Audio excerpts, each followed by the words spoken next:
में सबसे पहले बात करेंगे सबसे बड़ी खबर की। कराची के बिल्डर्स ने काम बंद कर दिया। Association of builders and developers ने एहतजाजन आज से तमाम तामीराती मंसूबों पर काम बंद करने का ऐलान कर दिया। चेयरमैन आबाद मोहसिन शेखानी का कहना है मुकम्मल रेगुलराइज इमारतों को गिराया जा रहा है। हमारे पास और कोई रास्ता भी नहीं। सरमायाकारों का एतमाद शदीद मुतासिर हो चुका। बिल्डिंग्स में रहने वाले लोग अब खौफजदा हैं। बिल्डिंग का इजाजतनामा चेक करना सिर्फ हुकूमत का काम है। तामीराती शोबे को कराची में साइड लाइन कर दिया गया। इदारे अपने फैसलों पर नजरसानी करें।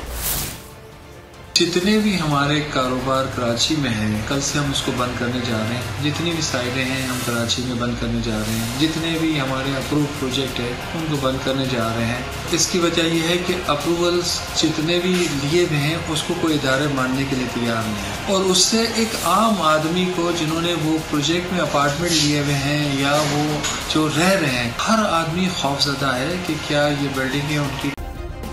सब्सक्राइब करें और बेल दबाएं ताकि कोई खबर रह न जाए।